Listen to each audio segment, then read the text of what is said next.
Ya, Bang, mungkin bisa diceritain bagaimana sih Bang kasusnya dan kronologinya? Oke, baik. Jadi kemarin Sabtu 28 Desember kita melaporkan di SPKT Polda Metro Jaya adanya dugaan pelecehan atau dugaan pemerkosaan yang dilakukan oleh 4 oknum pemuda di Cikarang Barat dengan korban inisial AP umur 16 tahun.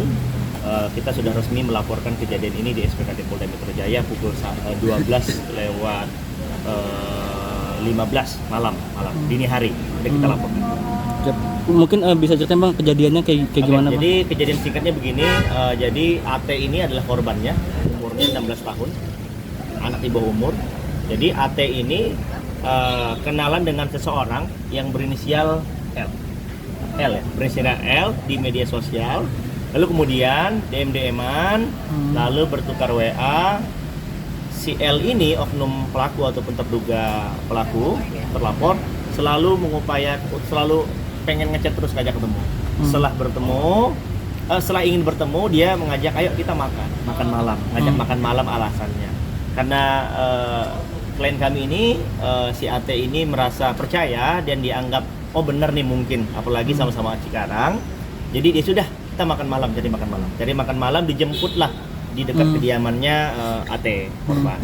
Setelah dijemput yang tadinya dalih pingin makan malam ternyata dibawa ke suatu tempat ini yang tempat kejadian perkara TKP pertama karena TKP-nya ada 2. Setelah dengan alasan dia kita jemput teman saya dulu. Setelah pas jemput teman terjadilah pelecehan seksual. Pelecehan seksual dia mohon maaf mungkin saya vulgar aja diperkosa oleh satu orang ini yang diduga bernama L yang tadi kenal jadi media sosial.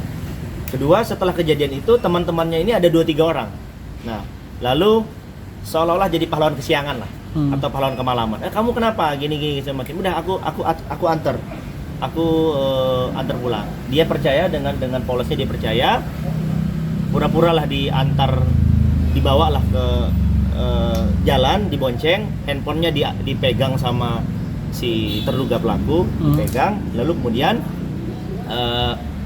diberhentikan lagi ke tempat yang sepi. Jadi dia dibonceng oleh satu orang, temannya ini pakai motor lagi. Jadi terjadilah pemerkosaan yang kedua kalinya dilakukan oleh 3 orang. Jadi total ada 4 orang.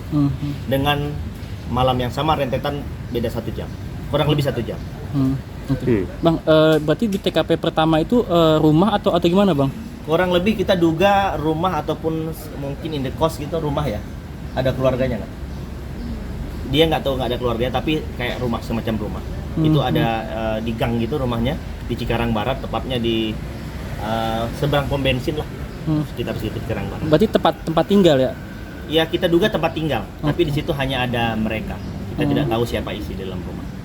Kalau TKP yang kedua itu apa ya? TKP kedua itu karena gelap, tapi menurut keterangan AT bahwa itu kejadiannya adalah di Jababeka, sekitaran Jababeka. Kenapa dia tahu Jababeka? Karena setelah kejadian dia diperkosa lagi, itu ada yang menolong dia lalu ditanya Pak ini daerah mana? Dikatakan bahwa ini Jababeka.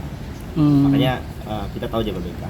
Waktu diperkosa itu ada ancaman nggak seperti apa? Kalau si ancaman yang terlalu ini sih nggak ada ya ancaman, tapi lebih ke intimidasi aja ya. Kamu dipaksa aja sih, dipaksa. Kalau ancaman yang mungkin mohon maaf nggak ada sih, mau divideoin lah segala macam gitu.